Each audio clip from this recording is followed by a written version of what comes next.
Hey everyone, and welcome to another episode of We Need to Talk.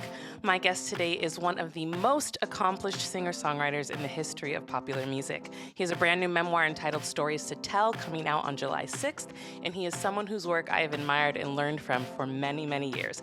He doesn't need an introduction because his name speaks for itself, but whenever I have personally been asked what my favorite song of all time is, it takes me less than a second to say Now and Forever by the ever so talented Richard Marx. Richard, thank you so much for being on the show. Wow, Malynda, thank you so much. What a great compliment. Of course. Very cool. Seriously. And it's so funny. My husband's not a singer at all. He's a lawyer. But I Yeah. really wanted him to sing Now and Forever to me at our wedding. He was like, it's not going to happen. Sorry. Well, because over the years, um, even before Now and Forever, but particularly from Now and Forever on, I've written a couple of songs that get used at weddings a lot. I wrote a song Yeah. for NSYNC called This I Promise You, which is Yeah. a wedding song, and Now and Forever. And so now I've taken to, whenever I'm out on the road or in public and somebody comes up to me and says, "Oh, hey, this is so great to meet you. We used your song at our wedding." I've started going, "Should have known better." Just throw them off a little bit.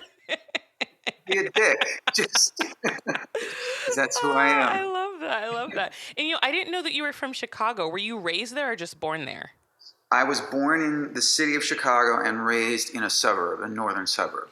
So, when it came to your musical influences growing up, how much did the city of Chicago play a role in your interest? My influences were not influenced by geography. So Hmm. I wasn't sort of like, because I'm from Chicago, I was really into Chicago blues, or it wasn't any of that. Hmm. I was influenced by the music of past, present, and past and present. Yeah. Um, I was fortunate in that both my parents they weren't in the record business, but they were in the music business, in that my dad was a jingle composer and producer and arranger. And my mom sang on these commercials. So he was a really successful jingle writer producer in the 60s and 70s and even into the early 80s. And partly because of his business, and the jingle business, especially in its heyday, Hmm. needed to somewhat mimic what was happening in music. Both my parents were just totally into whatever was popular. I mean, they certainly loved their music of their day and everything, Hmm. but while my friends' parents were only listening to classical music or jazz, my parents were listening to the Doobie Brothers and the Eagles and Donny Hathaway, and they turned me on to all the music that I loved and do to this day. So, what came for you first in terms of wanting to get into the music industry? Did you want to be an artist first, or was it always songwriting that was your main passion? No, when I was a little kid, I just wanted to be a rock star. I I wanted to, love it. it was like and for all the dumb reasons, it wasn't. I was too young to understand how seriously I would take it all, Yeah. later on. But when I was a kid, I was kind of shy and a little awkward with girls, but I had these huge crushes on girls in my class, and I think I was always somewhat of a romantic, in that I never went through a girls are icky stage. Yeah. And when I was a little kid, I would see Elvis movies, and I would, it was like every plot was the same, which was Elvis likes this girl's not interested in Elvis, but then Elvis sings a song for her and she falls madly in love with Elvis. They never, ever commented on the fact that Elvis Presley was the most handsome man who ever lived. Um, and so it sort of made me think, oh, well, maybe if I sing songs, it'll help me with it. And of course it did a little bit. Um, the first thoughts were to be a singer. Hmm. But then when I was about 13 or 14, I started to really have the desire to create my own songs. And it really started with, I think it started even slightly before that. I remember my dad played me a Paul Simon album called Still Crazy After All These Years. And it came out when I was 12 or 13. And I still distinctly remember that being the 44 minutes or whatever, however long the album is, that defined me wanting to become a songwriter. Oh, I love that. Because I loved Paul's voice, and and I loved the harmonies prior to of Simon and Garfunkel. But when I was listening to the construction of those songs, and it just sort of planted the seed. That, along with being, other than Elvis, when I was a kid, the only other person I was sort of obsessed with was Sam Cooke. And when I became aware that, unlike Elvis, Sam wrote all his songs, and he wrote songs for other people, there was something so cool about knowing that was a huge influence too. I love that. Yeah, Sam Cooke is definitely one of my favorites and what I listened to growing up because my dad was a musician as well. And he Yeah. really influenced me wanting to be a singer and be a piano player and getting into music as well. So, Sam Cooke, Ray Charles, Stevie Wonder, like that's all that was playing in my house when I grew up. All the greats, Yeah. all the classics, Yeah. right? Maybe to this day, Sam Cooke is my favorite singer of all time. Yeah. Mentioning even all of those people, I feel like, and you fall into this, Diane Warren, for example, Stevie Wonder, there's something about the era of those songwriters that music still feels very timeless. And I'm curious, just from your vantage point of being in the music industry for so long, if you think there are any songwriters or artists that have the potential to get that stamp as well, that will be revered in like 20 or 30 years as being timeless? Or do you think that we've kind of not really fallen into that with current music? And maybe I just don't listen to enough current music because I'm really stuck in like a lot of older stuff. That's just, I have an Right. old soul and that's the music I listen to. But I personally feel like I haven't heard anything that has that timeless feel. Yeah. Well, the short answer, in my opinion, is Bruno Mars, who first comes to mind. Mm-hmm. I think that everyone will still be singing Bruno Mars songs in 10, 20 years. I think, Malynda, that it's less about, are there artists who are going to be, whose songs are going to be remembered down the road. I think it's less about that, and it's more about the industry of music, the business of music has morphed into something that sort of just is more transient than it's ever been, more disposable than it's ever been. Yeah. And I could sit here for I could talk to you for 2 hours about this, but I really think it's a combination of, we are in an age of technology where it's almost like we're conditioned to be ADD. Yeah. There's so much information coming at us left and right, and it doesn't really even matter how old you are. Right. I think younger people who didn't have to adapt to it, it was always part of their lives. That's just business as usual for them. For someone like me, who, when I was a kid, it was listening to vinyl albums and reading the liner notes and wanting to know who played drums on that track and who wrote that song and who produced and arranged that song. And listening to music without doing anything else. So I spent most of my formative years and well into my 30s probably listening to where listening to music was a very important time. So I was never distracted by something else. I was focused solely on the task, not the task, but the joy of listening to whatever music I was listening to. And probably the full album. Oh, of course. Yeah. Because that's when you'd find, you could buy an album because you loved the song you heard on the radio. But, if it's a great artist, you're going to find all these other songs on the album that you go, wow, I like those songs even better, Yeah. I think, even I've succumbed to it a little bit in that I can't remember the last time I listened to an album from beginning to end without checking my email or answering a text or going to Instagram, because it's so easy to multitask all those things. For sure. What happens is that none of them get your undivided attention, especially the music. I think when you talk about the disposability of music right now, I think it's just sort of the way the industry has become constructed in itself. Yeah. But I could, Bruno Mars for sure. I think that maybe Halsey might have like a really long career as a songwriter. And then there are all these artists who are really sort of under the radar, who aren't well known. Yeah. Who I think are just doing brilliant work, and so it's hard to say. Yeah. You also, on your last album, you co-wrote with one of my other favorite songwriters, Sarah Bareilles. I think she's unbelievably talented, and I love the work that she does. And what I've always found interesting about her albums, because I actually do still listen to full albums, I'm probably one of the rare people that do, but she Hmm. always does have one very commercially pop song, and the rest is it's almost kind of eclectic, her albums. And I appreciate that because I just love all types of music, and I think that's something that's really cool that she does. I also love India Arie and Gavin DeGraw. Those are my top three for sure. Yeah. I was a sort of casual Gavin DeGraw fan. Hmm. I liked a couple of the songs on the radio. And then about 6 or 7 years ago, he did a tour, a co-headline tour with my friend Matt Nathanson. Hmm. Yeah. And when they played the Greek, I went really to just cheer on Matt Nathanson. I actually got up and did a song with him at that show at the Greek. But I also stayed and watched Gavin's set.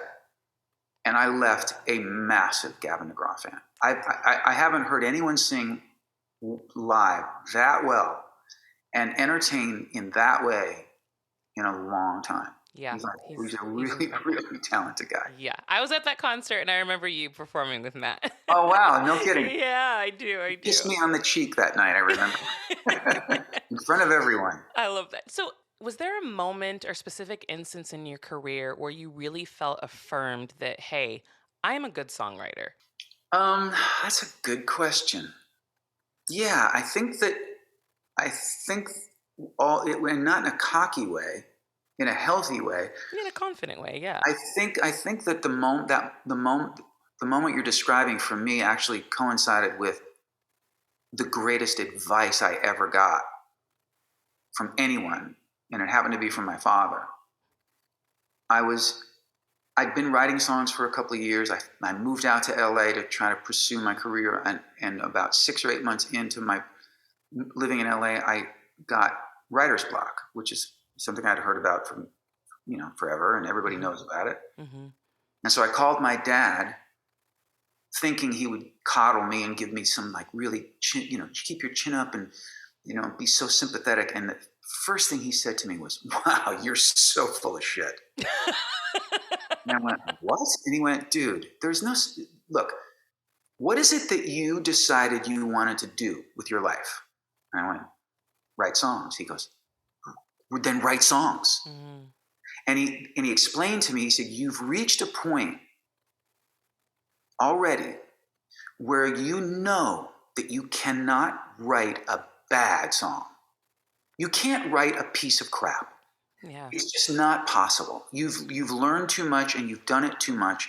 Now, you might write a song that you don't like nearly as much as the other ones. You might write a song that no one wants to record, or it doesn't find a home, or whatever. But you're not going to be able to say that it's a bad song. Right, you're incapable of writing trash at this point." And then the second piece of advice was, you have to write something. If you're going to be a writer, you have to write something. And you might write garbage, right?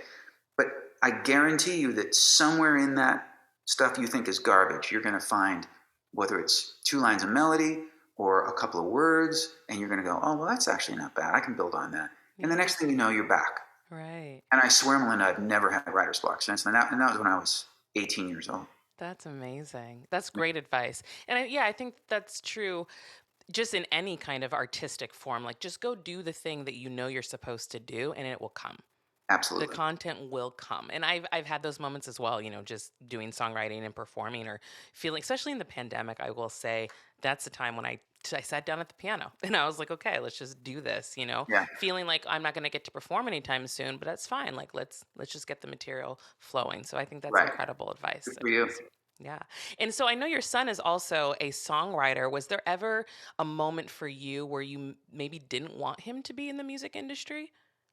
There've been nothing but moments. All 3 of them. It's not just one. I have 3 sons. So they're all 3 in the music industry. I have 3 children, all boys, and they're all musicians, singer-songwriters. Not one freaking doctor. Not one app designer. And I just... Yeah, and I mean, the truth is that as their talent was evident from the time they were very little. Mm-hmm. And I encouraged it because it's the family business and because they were good at it. Yeah. I sort of led them down a path. I recorded them in my home studio. they immediately naturally gravitated towards singing harmonies with each other, which is there's something very unique and special about sibling harmony. Whether it's the Bee Gees or the Everly Brothers or the Jonas Brothers. There's something so special about sibling harmony, and the way my sons sing together is just magical. But they all kept at it. They all really wanted to be in the music business in some way, shape, or form. They all went through their period of wanting to be stars. But they also didn't, and they'll be the first to agree, that they didn't necessarily have the same kind of drive that I had when I was young. Partly because of just the way they grew up. They grew up way more privileged than I did. And it's just sort of, I think it's generational. But my middle son, Lucas, of the three of them, has really remained laser beam focused on his career and has put in the work and just has developed his talent in a way that he's just so consistently great. And I kept saying to him, it's just a matter of time, man. It's just, you're one song away from things changing. And then he ended up co-writing this new Katy Perry single, Electric. And watching that and seeing, like, he sent me a new song 2 days ago that he wrote with a friend of his. And he texted it to me. My wife Daisy and I were driving, and I just played it in the car. And by the second chorus, Daisy was singing along with the lyrics. That's so cool. It was that immediately commercial and memorable and great. So his talent and his progression of his talent is really inspiring to me and impressive to me. Do you pass along the advice that you got from your father to your sons in terms of songwriting? None of them have really needed that particular advice because I think maybe along the way they'd heard me tell that story, and so they just sort of know it. But yeah, what I like is that once in a while they will send me something and ask me to pick it apart, or they'll say, I feel like this is really great, but it's missing something. What do you know? And I love that they feel comfortable. Yeah. And they also know that at the end of the day, it's just my opinion. It's not, my opinion is no more valuable than theirs. It's just my opinion. And once in a while, it's very gratifying when I say, hey, what if that actually was the verse and you wrote a different, and when they go, oh, great idea, that makes me feel really good as a dad, Yeah, that's great. They value your opinion in that way. I love that. Yeah. So I know you talked about some of the negative changes of the music industry, just where we are, but are there anything positive that you've seen happen over the last, 20, 30 years of your career that you're like, I'm actually glad the music industry has gone in this way? No. Sorry. No, I love that answer. It's so honest. I can't think of anything that I think is better. Look, the only thing I would say is that the idea that artists of any kind musically no longer require a record deal, a promotion team. It depends on what their level of success, what level desire of success they want. If they just really want to be able to create their music and have a following of whatever number, and it's immediate access, they come up with an EP of new material. They know that their Instagram followers are going to at least stream it, if not buy it. There's something really lovely about the fact that there are so many artists putting out their work without any restrictions. Yeah. The negative part of it is there's so much of it that it's easier to get lost in the shuffle maybe than ever. For sure. But no, I mean, I'm sorry to sound cynical. I think everything from, it's like every aspect of the music business to me is good news and bad news now. Yeah, the good news is you can literally have almost every piece of music in existence on your phone. Yeah. The bad news is you can have every piece of music in existence on your phone. It's become less important. It's become less special. Mm-hmm. You know, music for Yeah. people now is sort of like just this afterthought. They don't even have to, put the record on the turntable and make the effort to sit and listen to music.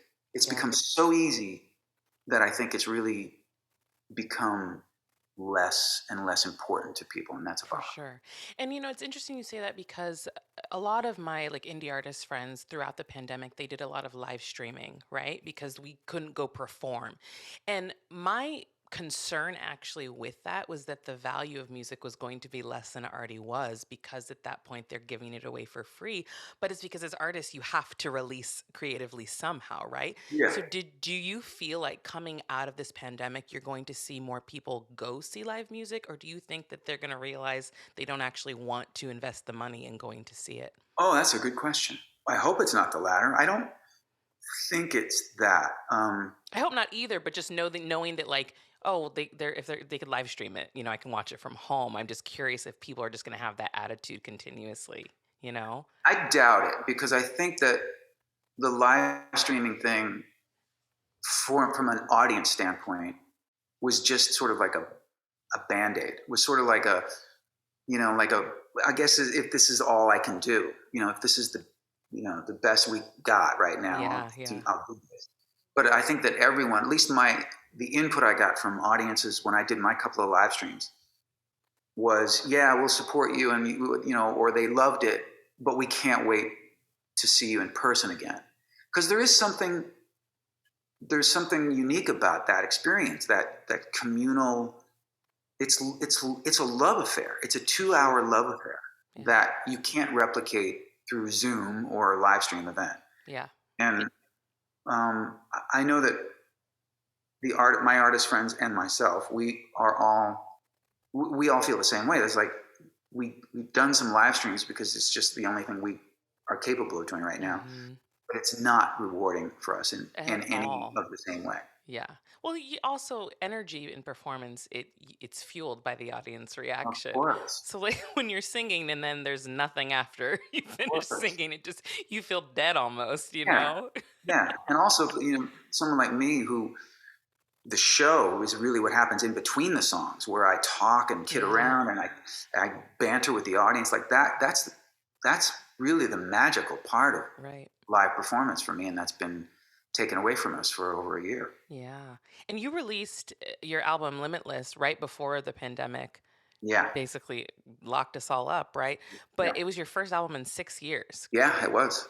Didn't seem that long, but You're right. I'm sure it didn't. But how do you feel that you had kind of changed as an artist during that time? well, the first thing that I noticed was my not just willingness but eagerness to collaborate with different people. Hmm. Um, historically, I've written the majority of my albums by myself. I've always collaborated a little bit here and there on my albums, on my artist album, but the bulk of my recorded work is music and lyrics by me, and I Yeah. produce the records. Hmm. With Limitless, I felt like I wanted a whole new kind of influence and input from people, and everyone from my son Lucas, who did 3 tracks with me, um, to this guy Michael Jade, who I know through my sons actually, and I'm a big fan of his work, and we wrote the title track together and produced it together. Um, I think I was just sort of way more open to other collaborators. I think it's Yeah. important to do. I don't know. I mean, I definitely envision a time when I'll probably do this intimate record again, where it's just me and I do everything myself, and maybe even play all the instruments. I've always thought that might be an interesting exercise for me, but Yeah. I don't know when that will happen. And I feel more invigorated as an artist these days because I'm collaborating with more people, and I'm constantly listening to new music and welcoming influences more than ever before. How have you managed to still keep the sound that is uniquely Richard Marx, but also move forward with how music is changing? Because even listening to the album, it feels still very modern and current, but it Yeah. still sounds very Richard Marx, Well, you that's the know? best compliment you could give me, and I think that Part of it's just, I won't call it luck, because, one of the things I hear and I experience with artists who I love is, as they get older, they don't sound the same. It's a little like, oh God, it's not the same anymore. And because I've been constantly touring for years, it's kept my voice, number one, in shape, Yeah. but also just sort of maintain the same sound. But I chose to re-record all my hits about 4 years ago, just for business reasons. I wanted to own my own masters. Masters, yeah, for sure. And because I produced those records originally, it was easy for me to go in and replicate them. And it was actually I was dreading it, and then it was fun to like try to copy everything as close to the original as I could sonically. But when it came to time to singing them, it was kind of cool, because I would play them for people and say, okay, which one's the original and which one's the new one, and they couldn't tell. I love that. But that's a good thing. Yeah. But I also think that it's important for me, at least, if I'm going to make an album, I don't want anyone sitting there listening to it and going, yeah, this sounds like his old albums. Because to me, that's not a plus. Right. But if the reaction is kind of what you said, which is, wow, this sounds new and modern and fresh, but it's still him, that's the goal to me. Yeah, I love that. Yeah, I really enjoyed listening to it. And I didn't get to make your last live stream. I'm hoping when you do another one, I'll be able to tune in. But I've thoroughly enjoyed every song, and it still felt so classic Richard Marx, but Yeah, 2020, awesome. which is great. So we're not going to end this conversation without talking about Richard Marx on Twitter, because Uh-oh. Dun, dun, dun. as someone who is such a prolific love songwriter, I find your personality on Twitter, one, to be hilarious, but that's also how we connected. But what I find, and people always say don't read the comments, but who doesn't read the comments? Let's be honest. People have this mindset and this perspective, specifically with celebrities and public figures, when it comes to talking about politics and their views, that you shouldn't do that. And have you always been so vocal about how you feel about things, or was it a recent thing? One, that's the first part of the question. And second, how do you respond to those people that say, oh, Richard, just shut up and sing, or shut up and write songs? Well, I've always been, I haven't been terribly political up until maybe 20 years ago. In fact, I voted for members of both parties. I've always, and continue to technically be an independent. I'm a registered independent. I don't identify as a Democrat. I only identify more as a Democrat in the last 5 years. And more so. Like I voted for Obama, but I also was critical of some of Obama's presidency. I thought Bill Clinton was actually a really great president for this country, but I don't have anything, I can't give him any props from what I know as a human being. I mean, Right. seems like, terribly flawed and maybe, gross in some way, right? Right. Whereas I was mortified by the George W. Bush presidency, but also never felt that he was an evil person, or a traitorous person, or just a dumbass, and also very misleading, and just dumb in a dangerous way, and that taking information from people who did have an agenda put us in a war that was just reprehensible. That's when it really started to get, I started to get passionate about it. It also coincided, I think, Malynda, with conversations and disagreements with people politically taking a whole turn because of Fox News, and because of this constant perpetual falsehoods being, false narratives, outright lies being perpetuated. I found myself like wanting to just be like, who cares? It's just politics. And I just couldn't, because the line between politics and human rights and basic decency has become very blurred.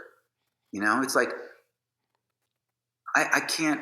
I've never seen a political party like the current GOP. Yeah. It's And terrifying, the honestly. Trump presidency and the people who really do worship him in Yeah. a cult-like way.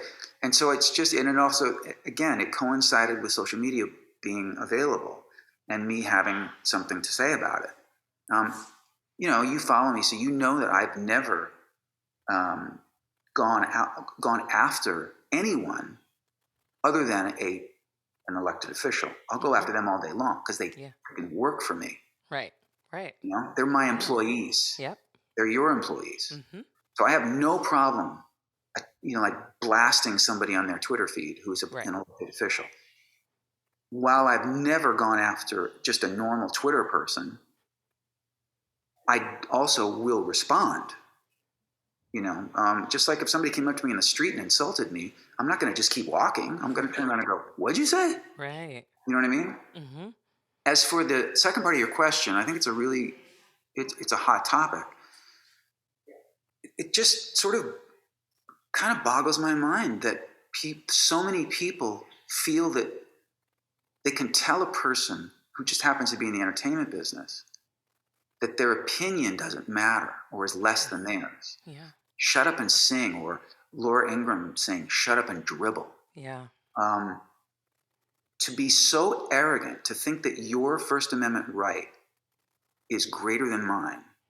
Those are the words of a traitor. Those are the words of someone who's un-American. Yeah. So and it's also, but the humorous part of it is, if you look at the accounts of these people who tag me and say, "Shut up and sing, nobody cares about celebrities' opinions," and then you look at who they follow, and they follow Scott Baio and Ted Nugent and John Voight, and you know what I mean? Yeah, it's like you care about their opinion because they agree with you. It's really laughable. So yeah, I find it offensive. Like I would never tell a plumber to shut up about his opinion about anything but plumbing. What an arrogant thing to say to someone.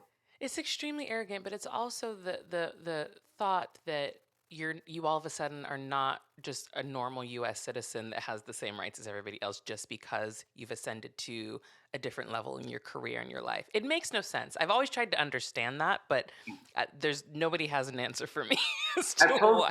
I've told a few people. I'll tell you what. When you start paying my tax bill, then you can tell me that my opinion doesn't matter, or that I'm not as American. Like, you know what I mean? Like, I pay my taxes. I'm an American citizen, and I have the right to my opinion and my right to voice it just as much as you do. If you don't like it, I'm sorry. Like, if I went through people's Twitter feeds all day long, I could find things that piss me off all day long. I just choose not to. I don't care. I don't care what you say in your Twitter feed as long as you're not talking to me. Right, exactly. Do you think as a culture we have become too sensitive? Or do you think that the things that people are calling people out it's warranted? I think that there's a fine line, but I just want to know your opinion because we have gotten to this whole cancel culture aspect of things. And I do think that there are some unforgivable offenses, like your recent Twitter conversation with Omar Navarro, like the things that you're calling him out on. Like, he probably deserves to be canceled because of those things, Yeah. But there are certain things that I think we don't have a level of grace for. But I'm just curious your thoughts on that. I think you're absolutely right. I think it's a fine line. I think that in certain ways, I think cancel culture has just become one of those many things that it's a bandwagon that everybody wants to jump on, and that everyone wants to put everyone in the same box, no matter what you've said or done. And so therefore, when people are egregious in their vile rhetoric, like Navarro, who's like, it's just bigoted, it's homophobic, and it's disgusting. It almost it almost minimizes it a little bit because there's so much cancel culture. And an example is what happened to me a week ago. Whatever, I made a joke, a quip about buying a drink for the Rand Paul's ex-neighbor. Well, look, here's what I say about that. And for those of you who are listening to us who don't know what happened after that, I got attacked like I've never been attacked on social media. I had Rand Paul himself go on Fox News and say, with no pushback, that my tweet was the reason he got a suspicious package of powder the next day. And I was encouraging violence against him and his family, outright lies. These people who attacked me the most, if I had the opportunity face to face, I would say, so tell me something. In your life, have you ever heard about somebody that you think's a real asshole getting his ass handed to him and said, you kind of asked for it. You kind of had it coming. That's all that was. Right. That's all my comment was. Because I'm now part of that whole twisted rhetoric of cancel culture and outrageous rhetoric. People like Omar Navarro, who are outright bigots and homophobes, it's sort of like it all just gets melded together. It's all just white noise, and it shouldn't be. Yeah. The people who should be called out are the people who are really saying vicious, vile, horrible things, like Mike Flynn. Right. And I think the problem that people don't realize, the ones that attack you but don't attack those people, is that they're probably very much so like those people that they should be calling out. So they're not going to call out somebody that their actual behavior, reflects. That's what it is. Yeah. And the other difference, Malynda, is unlike all these people that I have to endure and run across on social media, and I'm not just saying this, it's, if you go through my Twitter feed, it's public record. Mm-hmm. I don't care if you're a Democrat or a Republican or what ethnicity you are. If you say something publicly that's homophobic or bigoted or racist, I'm going to have something to say back. Right. I don't pick and choose. It's not like, oh, well, I'm not going to comment because that person that said that is a Democrat, or that person that, is a friend of mine, or no, it's like all bets are off when it comes to those things. I think you're very consistent, and that's what I appreciate. I try to be. Yeah. I try to be legitimate. I try to avoid any hypocrisy that I can, because it's one of my pet peeves, for sure. Well, let's talk about your new book that's coming out, Stories to Tell. Why did you think now was the right time to write this memoir and release it? Well, it wasn't this time. It's been happening off and on for years. I've been sort of picking at it and piecing it together. It really began as a function of my doing solo acoustic shows, which I started about 10 or 11 years ago, I think. That way of touring, I always still did band shows, but I started really diving into the solo acoustic troubadour kind of thing. Yeah. Mainly out of fear, because I was so afraid of it. I'd done plenty of it. Like, I would go to a charity event and do 3 or 4 songs solo acoustic, no problem. But to carry a whole show of that was something that really scared the shit out of me. And I tend to sort of go towards things that frighten me, because I think it makes you a better person. I think Absolutely.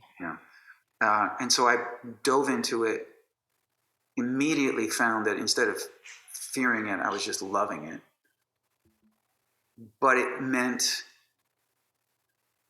I was less concerned about the musicianship part of it, and way more concerned with, I wanted people to leave my shows feeling like they knew me a little bit, that they hung out with me. Yeah. I don't think that there's much of a divide between me off stage and on stage. And so, when I started doing these solo acoustic shows, it was like, okay, I need a piano and I need a guitar and I need stories. And luckily, I've had a long career. I've had some crazy shit happen to me. And most of it's really funny, and a lot of it's actually very self-deprecating. And so those stories started to go over so well that I just started getting people saying, you should write them, and then translating them into print is always challenging, because so many of them do have punchlines, and it's like reading a joke versus somebody telling you a joke. Right. It started out really as me writing the life story behind a lot of my famous songs, much less about me, the person.